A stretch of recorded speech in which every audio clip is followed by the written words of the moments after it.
Alhamdulillahirabbil alamin wassalatu wassalamu ala asyrafil anbiya wal mursalin wa ala alihi wa ashabihi ajmain. Allahumma sholli wa sallim wa barik ala Muhammad wa ala ali Muhammad kama shallaita ala Ibrahim wa ali Ibrahim fil alamina innaka Hamidum Majid. Qala Allahu ta'ala fil Qur'anil Karim, ya ayyuhan nas inna khalaqnakum min dzakari wa untha wa ja'alnakum syu'uban wa qabaila lita'arafu inna akramakum indallahi atqakum innallaha alimun khabir. Wa qala Rasulullah sallallahu alaihi wasallam khairukum li ahli. Sadaqallahul adzim wa sadaqa Rasul Karim. Ma'asyiral muslimin, para asatid, bapak-bapak, ibu-ibu dan anak-anakku sekalian, santriwati yang berbahagia. Alhamdulillah pagi hari ini Allah Subhanahu wa taala masih memberi kesempatan kita untuk tafaqquh fiddin, untuk mengkaji satu apa dua ayat yang mudah-mudahan dengan kajian satu dua ayat itu bisa memahamkan kita bahwa syariat Islam ini adalah syariat yang paripurna, syariat yang sempurna, syariat yang betul-betul cocok untuk kehidupan kita sehari-hari. Pagi hari ini tema yang akan kami sampaikan adalah memahami perbedaan antara pria dan wanita. Ini mudah-mudahan bermanfaat bagi kami pribadi dan anak-anakku terutama yang nihai, yang mau keluar dari ma'had.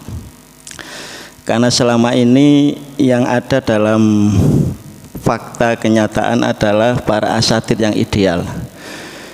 Jadi yang anak-anak lihat itu adalah para ustadz yang secara syar'i, secara keagamaan sangat-sangat ideal yang antum yang kalian lihat semua. Padahal di sana banyak laki-laki yang macam-macam. Mudah-mudahan dengan kita memahami perbedaan laki-laki dan perempuan itu, yang sudah paham semakin sadar, yang belum tahu menjadi lebih tahu, sehingga kita bisa mengaplikasikan. Sehingga ayat tadi yang fungsinya lita'arofu, untuk saling memahami, untuk saling mengerti, sehingga membuat kita menjadi lapang dada.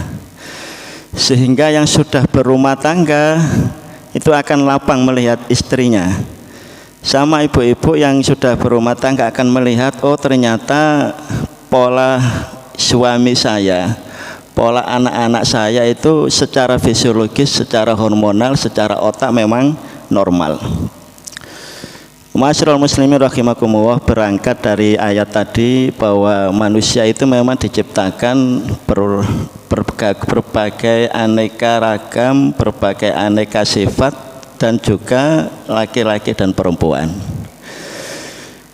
Kalau sejelas kita memahami dari otak dulu bahwa manusia itu antara laki-laki dan perempuan desainnya memang berbeda. Secara fisik sudah kita lihat, oh ini laki-laki, oh ini perempuan, secara lahiriah. Secara batinnya juga seperti itu. Jadi desain yang dibikin bermodel-model itu, bervariasi itu dalam rangka apa? Hidup semakin indah, hidup semakin bergairah.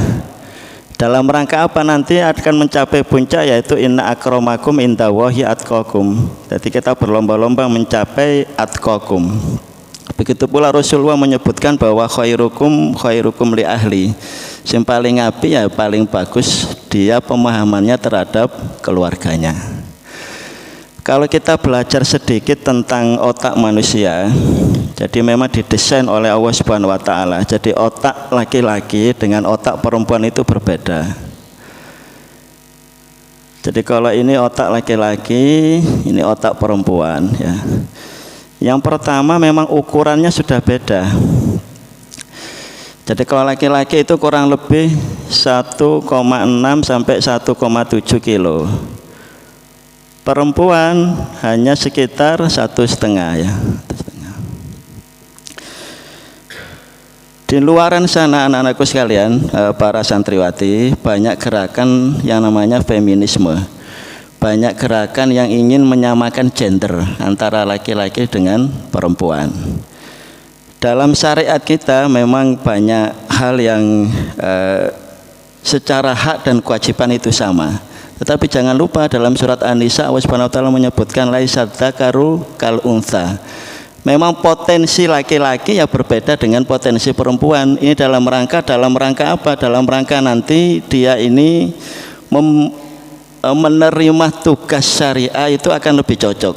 Tugas laki-laki sendiri, tugas perempuan sendiri. Walaupun dalam beberapa kasus bisa jadi tugas laki-laki diambil alih oleh perempuan, begitu pula sebaliknya. Kalau kita bedah di otak itu ada namanya area grey area dan white area, ada area putih, ada area abu-abu ya. Nah yang area abu-abu laki-laki ini dia 6,5 kali lebih besar. Kalau ini area putihnya 10 kali lebih besar.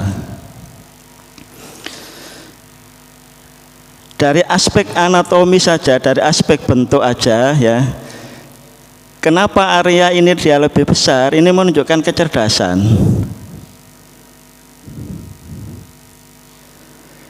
Kalau yang ini area white ini menunjukkan tanggung jawab. Jadi kalau para asatid yang menangani santri putra dan santri putri harus paham ini betul ya. Kalau kita memberi tanggung jawab kepada santri-santriwati itu nggak usah bolak-balik, satu kali gitu dia sudah paham. Insya Allah dia akan melaksanakan. Oh nanti bawakan spidol, itu insya Allah nanti akan bawa dia ya.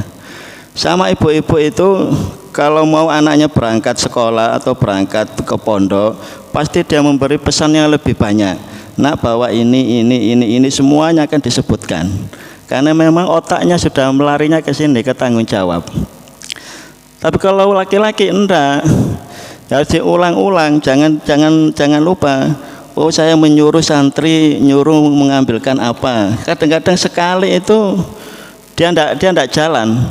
Bukan karena memang dia enggak mau, tapi memang otaknya itu tanggung jawabnya lebih kecil. Ya. Lah makanya sesuatu itu anatomisnya itu bisa ditarik untuk menuju ke syariah yang lebih baik, untuk mendapat menerima tanggung jawab secara din yang lebih sempurna. Yang kedua ada di pusat otak, jadi antara otak kanan otak kiri itu tengah-tengahnya di bawah lagi itu ada namanya hipotalamus ya.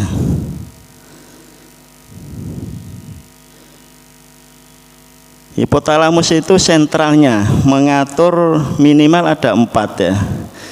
Yang pertama adalah pusat tidur ya.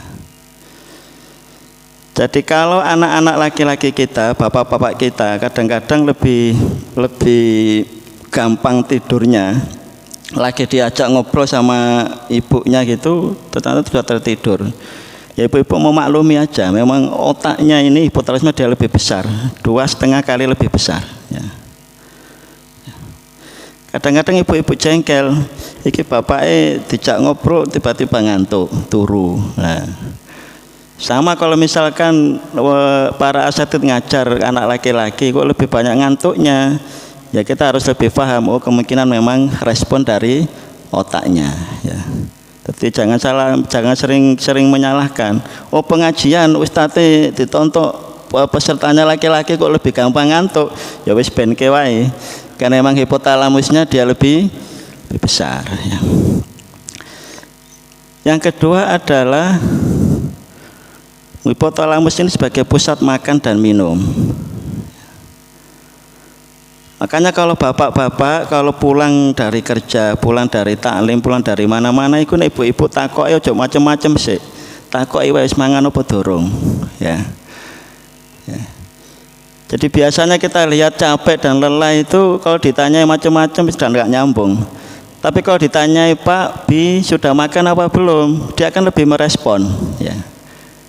Jadi kalau ibu-ibu, para ustadzah punya anak laki-laki habis keluar main-main gitu, gak usah ditakoni leliane, pulang dari sekolah, pulang dari pondok, gak usah takoni leliane, takoni aja yang simpel-simpel.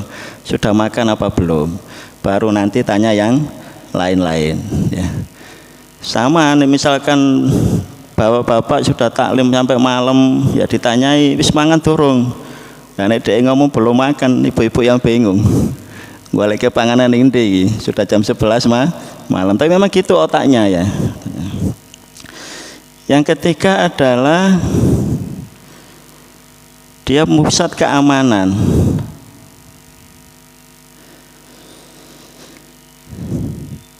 Jadi kalau para laki-laki dia sudah berkeluarga atau belum berkeluarga, dia akan mempunyai rasa tanggung jawab terhadap keamanan lebih besar. Jadi di otaknya sudah di mindset, oh kalau saya punya ibu, saya punya adik, saya punya saudara, dia lebih gampang menjaga ya. Menjaga, tanggung jawab untuk menjaganya lebih tinggi. Jadi misalkan dia bekerja untuk mencari nafkah dan lain-lain, itu biasanya ya karena ini, karena didorong oleh dia ingin mengamankan kondisi keluarganya, dia ingin mengamankan kondisi keamanan dia yang ada di dalam keluarganya. Yang terakhir adalah hipotalamus ini ngapunten, pusat syahwat. Jadi kalau laki-laki mempunyai syahwat yang lebih besar, ya memang ini. Makanya dalam peperangan pun Umar memberi suatu solusi, kalau tentara berangkat perang ya 4 bulan. Kalau ulama-ulama yang betul-betul memfokuskan diri kepada ilmu itu rata-rata tidak menikah karena memang godaan syahwatnya tinggi. Dia fokusnya akan fokus pada ilmu. Jadi yang mau belajar ke luar negeri atau kemana itu, ini yang harus dilihat dulu kalau sudah berkeluarga. Ini tantangan yang sangat besar. Makanya yang dianjurkan oleh Nabi, kalau kita laki-laki di jalan melihat perempuan yang menarik hati kita, kita disuruh sama Nabi cepat-cepat pulang. Karena apa? Karena ini. Dan yang jadi problem kalau yang di rumah tidak tahu, yang sudah berkeluarga, loh apa bojone tiba-tiba kok kepingin ngejak, lah itu yang bahaya. Jadi harus paham betul.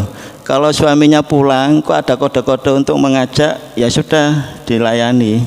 Karena memang ini pusat hipotalamusnya yang lebih besar. Nah semua ini harus dirangkai dengan syar'i ya. Kalau tidak ada ini ya akan bubrah ya. Akan orientasinya ya orientasi keduniaan. Berikutnya adalah otak manusia itu memang didesain berbeda laki-laki dan perempuan. Laki-laki itu terhadap pusat bahasa itu lebih sedikit, lebih banyak di perempuan. Jadi ini memahami bahasa itu jauh lebih tinggi oleh perempuan. Kalau ini motorik, gerakan. Jadi kalau ibu-ibu memang karena dia didesain untuk mendidik anak, untuk memberi tanggung jawab yang berbeda dengan laki-laki. Jadi kalau bapak-bapak yang betul difahami, ini ibunya ngomong banyak, itu dengarkan aja, jangan pernah disela ya. Karena memang dia cadangannya itu sehari itu sekitar 20.000 kata. Ya laki-laki itu kurang lebih hanya 7.000. Yang pendiam itu sekitar 5.000. Kalau Ustadz Zuhri itu paling ya 5.000 dia. Ya. Pak Najat ya iso 7.000 ya. Tapi ibu-ibu enggak 20.000 ya. Jadi kalau misalkan walaupun kita lagi capek-capeknya dari manapun datang ke rumah, tiba-tiba istri kita, anak perempuan kita cerita macam-macam itu ngewes itu, jangan dianggap dia cerewet, enggak. Memang dia mengeluarkan cadangannya. Iya. Yang jadi problem itu yang jarang dipahami oleh para ibu-ibu. Laki-laki itu tidak kuat menatap matanya perempuan, ya. Makanya kalau bapak-bapak disawang karo bojone, ya, dia kuat sampai 1 menit itu luar biasa. Dan sekali dipandang itu sudah melengos. Itu bukan berarti dia nggak perhatian, enggak, dia tetap perhatian, ya. Itu kadang-kadang yang bikin cekcok. piye toh dijak ngobrol dia malah ngelamun melewatikan yang lain-lain. Enggak, karena memang orientasinya itu. Ya. Jadi sekali lagi dengan memang cadangan perkataan bapak-bapak yang hanya sedikit wis entek untuk taklim, wis entek untuk ngajari santri, di rumah disuruh ngomong lagi wis entek, ndak bisa ya. Habis ya. Berikutnya adalah laki-laki itu para anak-anakku santriwati itu kalau dia tidak bisa langsung fokus pada satu waktu, dia butuh waktu kurang lebih 10 menit. Jadi kalau itu istimewanya perempuan itu langsung bisa fokus. Kita ajak ngobrol gitu bisa fokus. Tapi laki-laki tidak bisa. Laki-laki butuh apa namanya? Butuh loading dulu. Jadi bapak-bapak itu menurut loadingnya agak terlambat. Itu harus difahami oleh para ibu-ibu. Kadang-kadang ibu sudah serius ngomong gini, bapak yang ngerti-ngerti, loh, dia gak nyaut. Dia masih kepikiran yang lain. Jadi tipsnya apa? Kalau bapak-bapak sudah pulang dari kerja, dari taklim, dari manapun, kalau mau menyampaikan sesuatu, itu ya tunggulah waktu yang momen yang tepat, ya minimal 10 menit. Sama dengan zaman Nabi, ada seorang sahabat yang dia pergi dari rumah untuk berperang. Anaknya itu yang meninggal saja, ya, itu sama istrinya tidak disampaikan. Dia nunggu suaminya dijamu dulu, dikasih makan dulu, diajak tidur dulu, sudah semuanya tenang baru disampaikan bahwa anaknya tadi itu sudah meninggal. Karena tadi ini ya, fokusnya laki-laki itu memang agak loadingnya agak lambat. Berikutnya adalah yang butuh difahami, laki-laki itu biasanya fokusnya pada satu masalah ya. Contoh misalkan kita nyetir atau kita bawa sepeda, itu biasanya mata laki-laki ya fokus di depan. Ini perempuan enggak, perempuan itu dia bisa lihat sambil dia dibonceng, dia bisa lihat kanan kiri. Makanya kadang-kadang kalau kita sepedaan gitu, ada yang nyalip kita atau ada yang menelikung kita, itu mesti langsung gawaannya dumurang-muring. Karena fokusnya langsung terkacaukan. Yang jadi problem itu biasanya ibu-ibu itu belani sing ini yang mau balap kita atau yang mau menyalip kita. Kadang-kadang kita bilang wah kurang ajar itu lah. Kadang-kadang ibu niatnya bagus, wis mas cocok gitu. Itu keliru juga. Mendingan kita dukung dulu. Ya, kita dukung yang suami kita. Karena sama kita belani orang lain, yang kita belani orang ngerti. Ya mendingan kita belani suami kita, belani anak laki-laki kita. Didukung dulu, baru nanti kita istighfar aja, astagfirullah. Lama-lama ya suami kita ya jauh melu istighfar juga, gak jadi ngomel. Tapi yang jelas laki-laki itu tidak pernah mau sekaligus disalahkan secara spontan. Karena memang karakternya itu ya karakter desain dari otaknya memang agak berbeda. Ma'asyiral muslimin rahimakumullah. Bagaimana dengan aspek daya tahan tubuh? Sebenarnya ibu-ibu itu lebih bagus daya tahan tubuhnya dibanding laki-laki ya. Ada penyakit-penyakit tertentu yang lebih banyak diderita oleh laki-laki, lebih banyak diderita oleh perempuan. Kalau ibu-ibu, kalau mbak-mbak, adik-adik perempuan itu lebih sering pada penyakit yang bersifat kalau penyakitnya ini lebih banyak pada saluran kemih, saluran kencing. Laki-laki beda, laki-laki lebih banyak pada saluran respirasi yang berhubungan dengan saluran nafas, yang berhubungan dengan paru.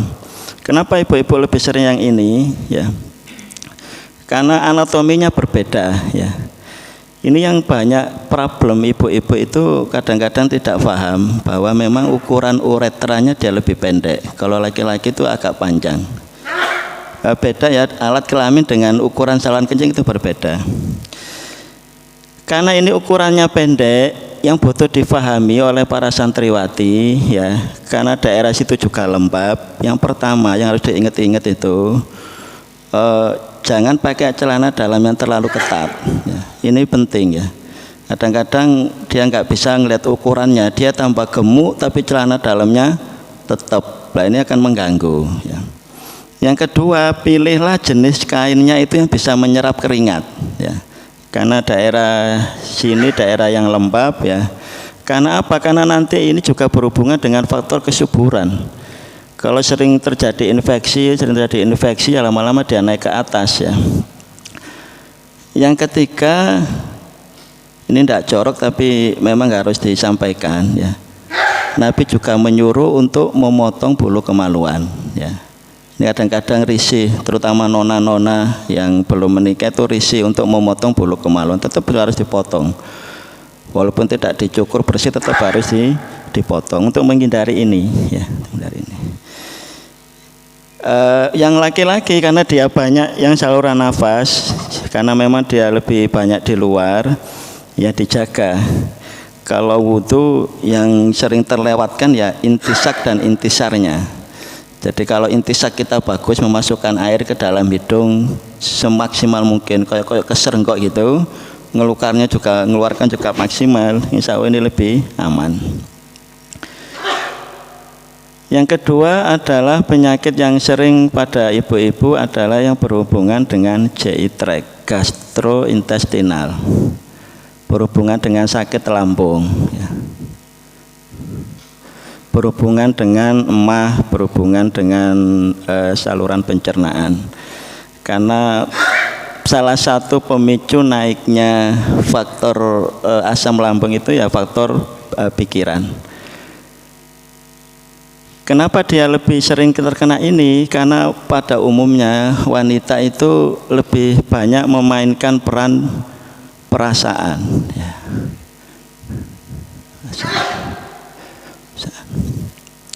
Laki-laki lebih banyak rasio. Jangan kira bahwa selevel ustadzah pun dia bisa baper ya. Jangankan selevel ustadzah, selevel Ibunda Aisyah saja ya. Ibu Aisyah itu kan yang paling terkenal istri Nabi yang paling cerdas ya.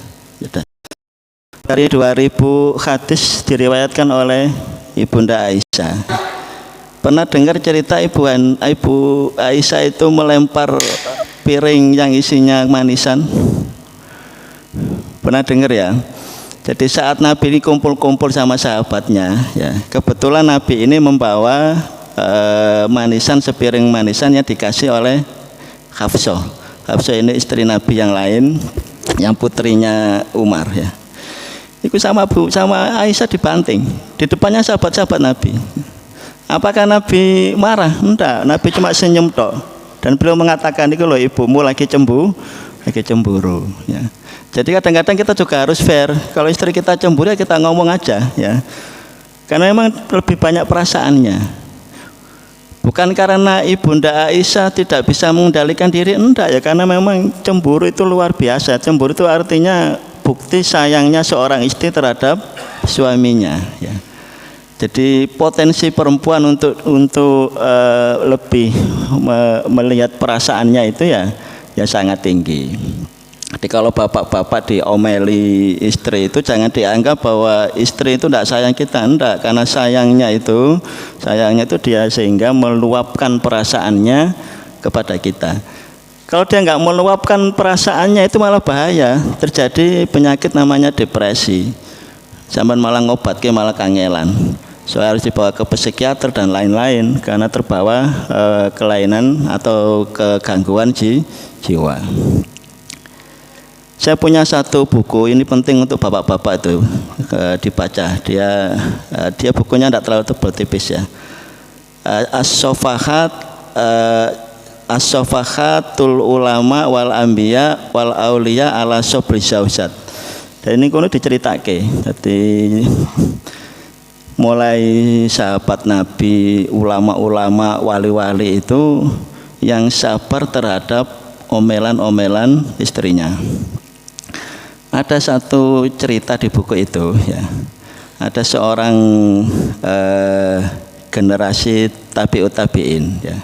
Saya lupa namanya ya. Jadi dia itu pekerjaannya mencari kayu bakar ke hutan ya. Kalau dia kerja ke hutan itu, pulangnya bawa kayu bakar itu dia nggak bawa kendaraan. Dia nggak minggul sendiri, tapi yang mau minggul itu harimau. Di harimau gede dipinggul, ya, dipinggul. Setiap hari gitu, ya. Suatu hari ada sahabatnya itu heran, loh saiki kok dia nggawa kayu kok dipingkul sendiri, ya, dipingkul sendiri. Dia bingung, dia takok, lah mana kendaraanmu dulu itu? Dia cerita bahwa dulu itu saya juga tidak tahu kenapa seluruh hewan-hewan buas itu seakan-akan nurut, seakan-akan tunduk sama saya. Tapi sekarang enggak, mereka enggak tunduk sama sekali, mereka hilang semua. Setelah diteliti, dia sadari ternyata ini memang selalu diomeli sama istrinya, dan istri yang lama itu sudah meninggal. Sekarang ganti istri yang baru yang nurutan, itu malah dia enggak ada karomanya, ya. Dia ngotong dewe, sore dewe, ya. Jadi bapak-bapak yang sering diomeli bojone itu tanda-tanda jadi wali, ya. Jadi tenang, sabar, ya. Sabar. Saya kira itu pengantar dari saya. Nanti kita dialog, siapa tahu ada 1-2 hal yang ingin disampaikan. Tafadhol para asatid, para bapak-bapak dan para ibu-ibu.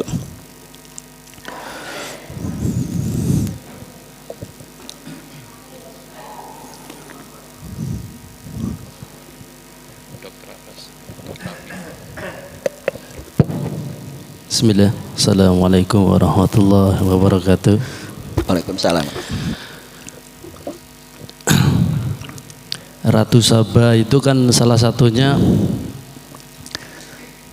perempuan yang hebat, di mana seorang perempuan pada waktu itu Ratu Saba dia bisa memimpin rakyatnya, dan salah satunya setelah diteliti bahwa Ratu Saba ini dia menggunakan akalnya daripada perasaannya. Kalau seorang perempuan dia menggunakan akalnya daripada perasaannya, dia akan menjadi wanita hebat. Terus pada hari ini kita lihat bahwa seorang perempuan dia menggunakan perasaannya dan mengungkapkan kata-kata itu sekitar 20.000 kata daripada seorang laki-laki. Terus kalau kita lihat itu tatkala dia tidak bisa bercurhat kepada suaminya, yang pada hari ini kita lihat dia akan curhat melalui media sosial atau kepada temannya, ya. Karena mungkin di antara para suami itu tidak tanggap atau tidak mengerti. Terus bagaimana solusi yang terbaik untuk menanggapi daripada istri-istri kita atau perempuan-perempuan yang lain? Makasih Pak Dokter. Terima kasih. Jadi gambaran yang kami sampaikan itu gambaran umum. Ada beberapa spesifikasi, gambaran-gambaran khusus. Makanya dari gambaran umum ini paling tidak kita jangan jadi orang umum, kita harus menjadi orang yang spesial, orang yang khusus, ya. Jadi kalau ada beberapa wanita yang memang punya keistimewaan, dan memang semua perempuan punya keistimewaan, tapi ada yang punya keistimewaan lebih yang seharusnya itu adalah jatah dari laki-laki, itu memang iya, ya.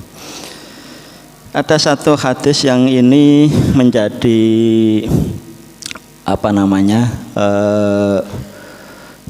serangan orientalis, serangan para feminis yang menganggap bahwa Islam itu tidak menghargai laki-laki, tidak menghargai perempuan.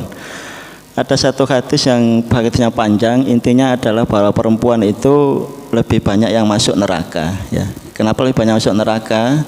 Karena hum yakfunnal ashir, karena mereka tidak mensyukuri tidak berbakti pada suaminya.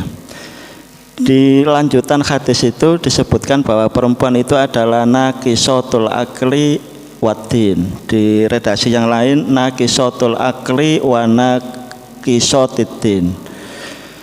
Perempuan itu naqisat, akalnya berkurang agamanya, dinnya juga agak berkurang. Ini kalau kita pahami secara tekstual itu kadang-kadang memang agak rancu ya, agak rancu. Al-aql ini dianggap sebagai otak, ya, memang beda. Otak dengan al-aql beda ya. Seperti yang saya jelaskan pada pertemuan kedua atau ketiga yang dulu itu, memang beda. Akal itu beda, otak itu beda ya. Perempuan ini akal itu kalau dari bahasa itu kan akola, dia terikat ya, terikat. Kenapa wanita dikatakan bahwa akalnya ini agak berkurang? Secara hormonal itu jadi para ibu-ibu, para anak-anakku perempuan itu hormonnya berbeda dengan laki-laki ya. Jadi ada namanya hormon estrogen, ada namanya progesteron ya, ada hormon-hormon yang lain, tapi ini yang berhubungan dengan hormon seksual ya, seksual. Makanya perempuan mempunyai siklus menstruasi, mempunyai siklus nifas itu ya karena adanya ini.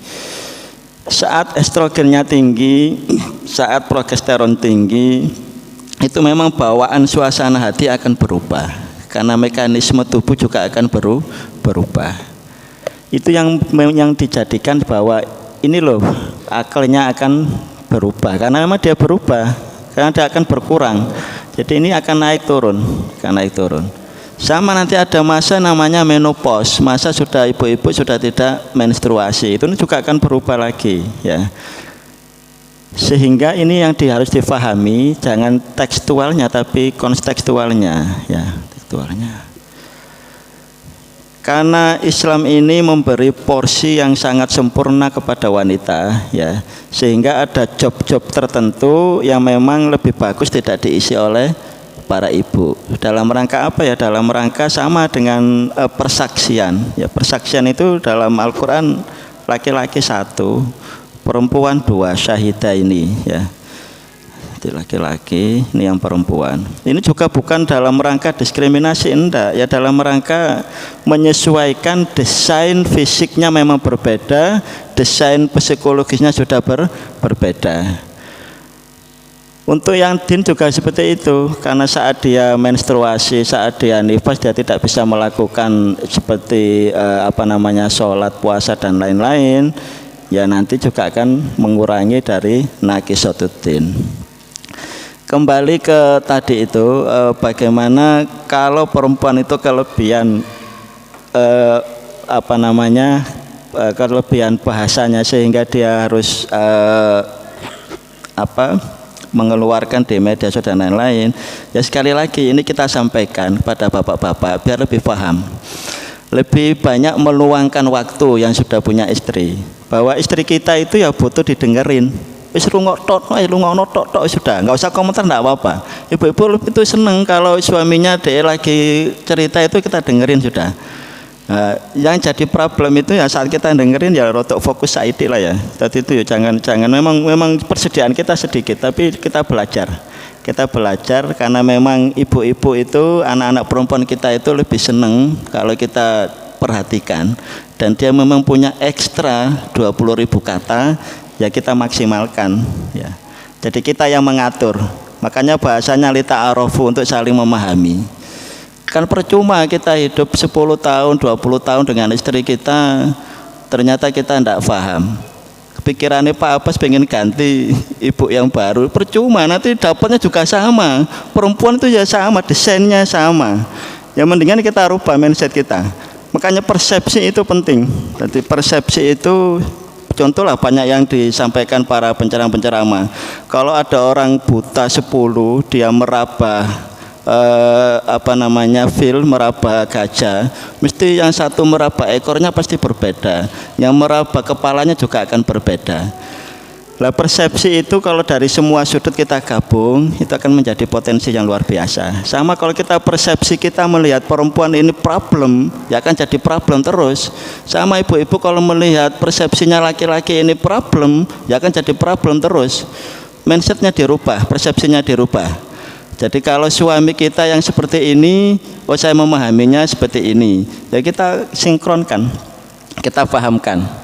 Jadi siapa yang harus berubah, ya kita rubah diri kita sendiri. Dengan cara memahami tadi itu, oh memang karakter dasar perempuan seperti ini, karakter laki-laki seperti ini. Ya sedikit-sedikit belajar lah. Kalau belajar nanti ya paham. Kalau paham ya kita akan berusaha untuk mengaplikasikan. Walaupun memang agak sulit, merubah sesuatu itu kan ya sulit. Paling nggak kita punya ilmunya. Jadi kalau perempuan itu banyak hal yang memang tidak bisa kita lakukan dan bisa dilakukan oleh perempuan. Sama juga perempuan juga gitu. Banyak hal yang bisa dilakukan oleh laki-laki yang tidak bisa dilakukan perempuan. Jadi saling lita'arofu, saling memahami. Ada lagi yang lain?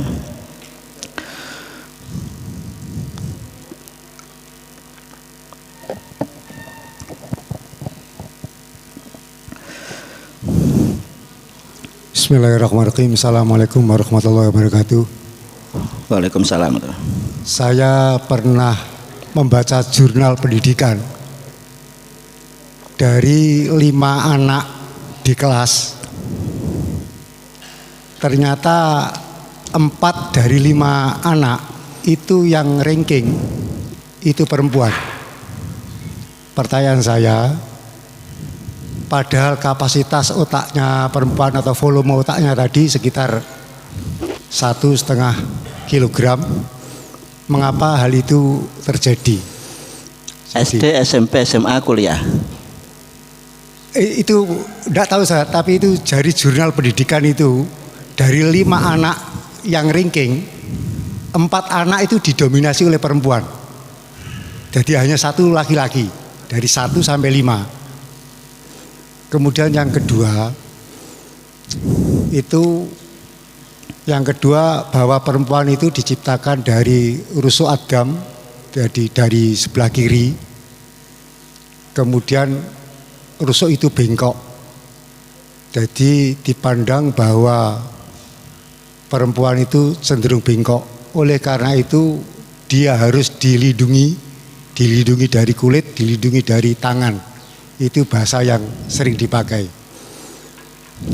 Nah, apakah secara struktur, dilihat dari struktur, dengan fakta yang ada, apakah hal ini benar bahwa perempuan itu cenderung bengkok karena memang dia ambilkan dari rusuk sebelah kiri Nabi Adam. Jadi makanya jumlah rusuk sebelah kiri dengan jumlah rusuk sebelah kanan itu beda. Demikian Ustaz, terima kasih.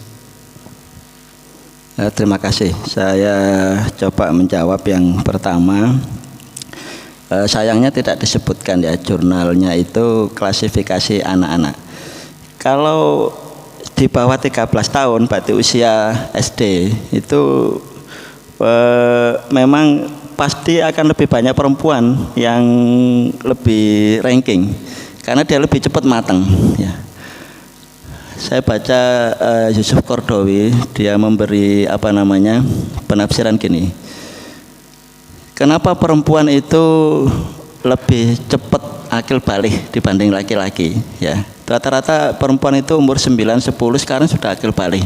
Laki-laki masih 12, 13 ya. Karena salah satunya ya nanti dia dalam rangka mengurangi ini ya. Terus secara perkembangan ini memang perempuan dia lebih cepat. Makanya biasanya anak-anak SD itu pinter-pinter perempuan ya, pinter perempuan. Nanti SMP itu sudah mulai agak separuh-separuh, SMA sudah mulai banyak laki-laki. Tapi untuk kuliah enggak. Jadi kecerdasan akademik dengan kecerdasan non akademik itu memang berbeda. Kecerdasan akademik itu dia lebih gampang diraih oleh para perempuan. Nah, makanya jangan dikira bahwa ibu-ibu itu tidak bisa memutuskan sesuatu yang rumit. Dalam sejarah kita itu bagaimana Rasulullah SAW dalam khutbah wada itu, haji wada itu kan Nabi menyuruh takhalul, menyuruh motong, semua sahabat tidak ada yang mau. Salah satu istri Nabi memberi saran, wahai Rasulullah, jenengan keluar di tempat terbuka, jenengan potong rambut jenengan, selesai nanti insya Allah para sahabat akan mengikuti ya.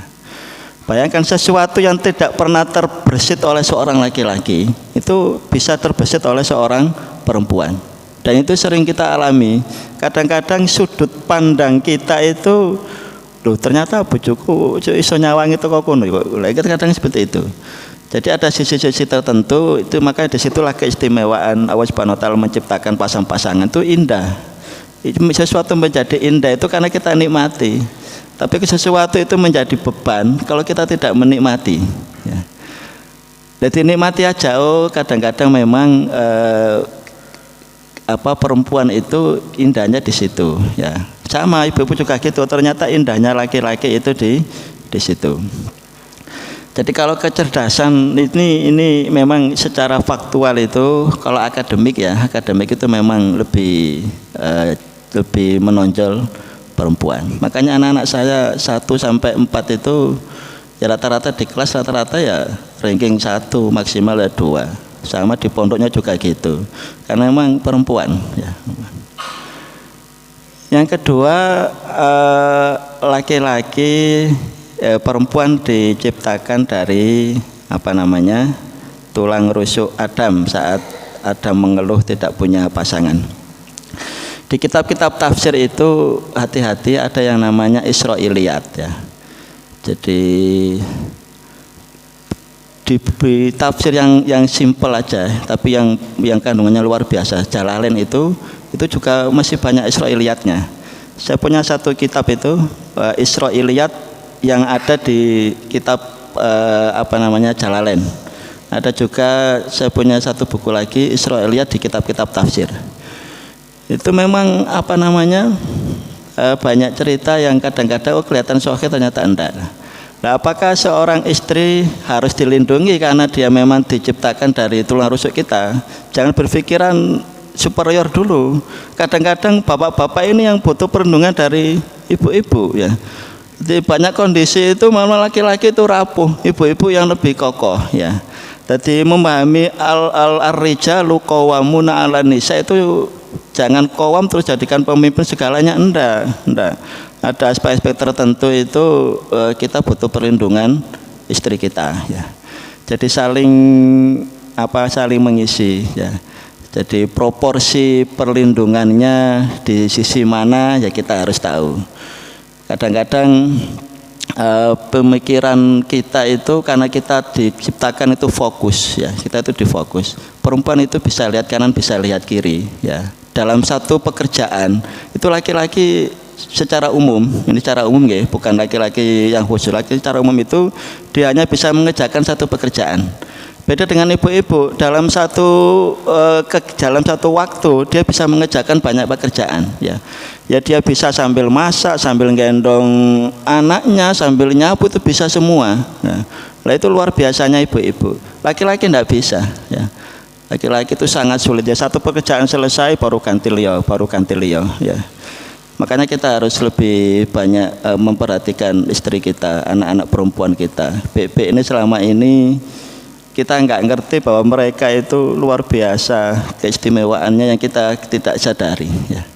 Jadi perlindungan perempuan terhadap laki-laki itu tidak mutlak. Terus yang kedua, memang ada hadis Nabi bahwa perempuan itu agak meluruskannya ya jangan kencang-kencang, tapi kalau menegur juga ya, jangan keras-keras karena tadi itu perasaannya, bapernya lebih tinggi.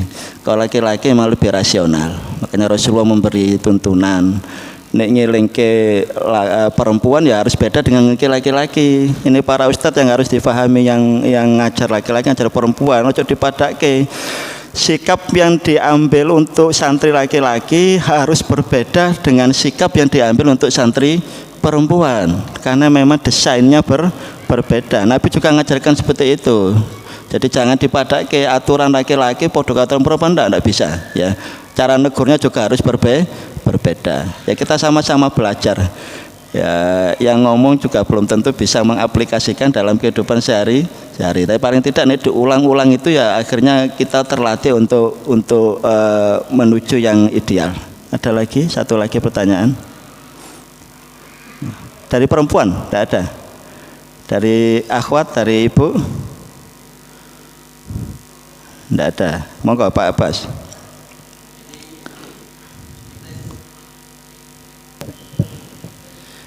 Bismillah.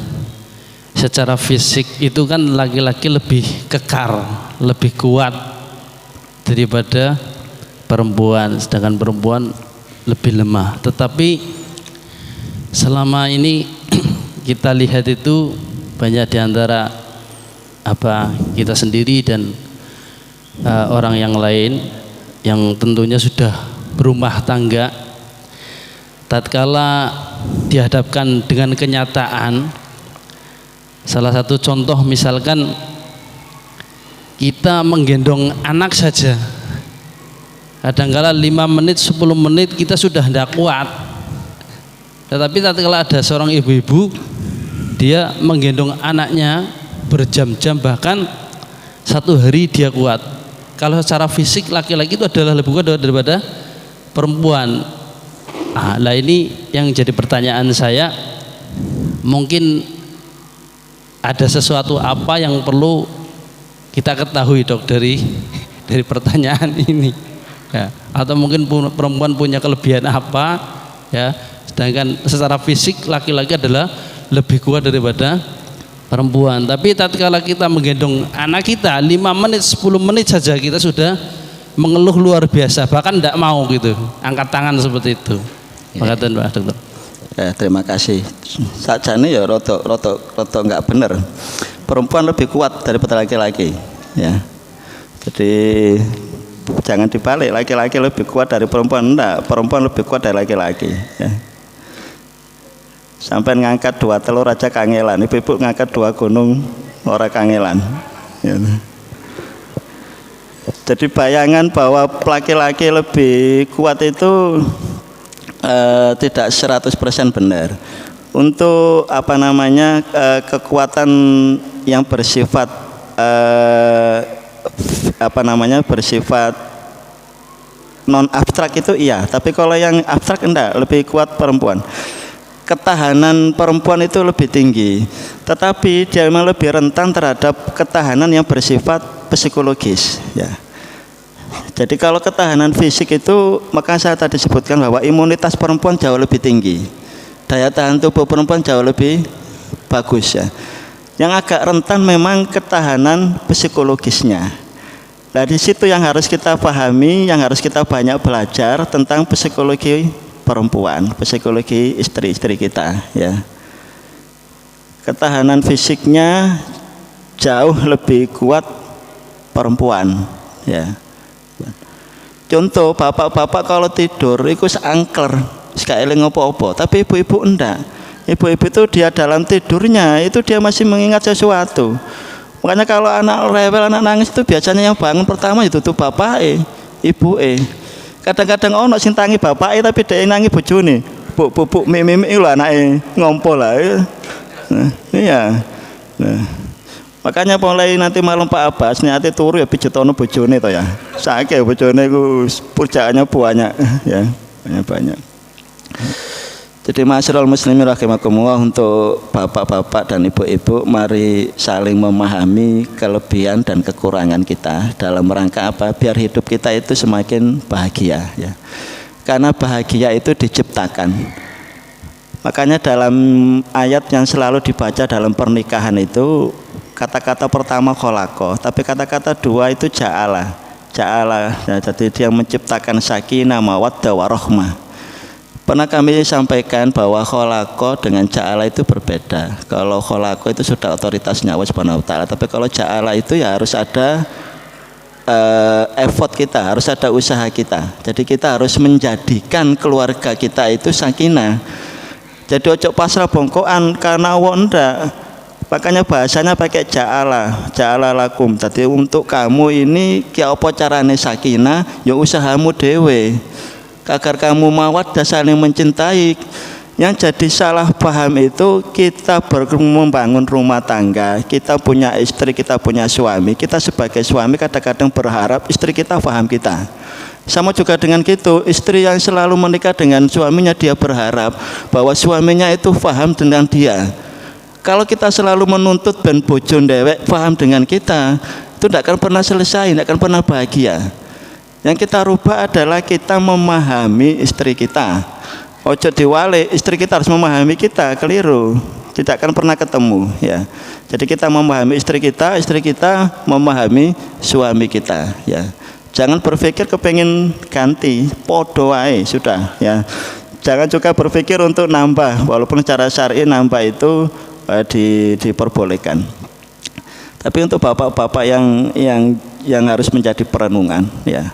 Kalau saya baca di medsos itu kadang-kadang ya rotok perasaan. Yang harus jadi perenungan, Nabi kita Nabi Muhammad SAW itu berpoligami setelah Ibu Khadijah meninggal. Jadi tolong itu direnungkan ya.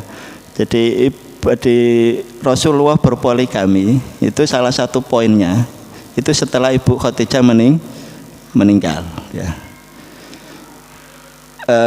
Saya kira apa yang kami sampaikan mudah-mudahan bermanfaat bagi kami pribadi dan kepada para jamaah. Kita tutup dengan doa.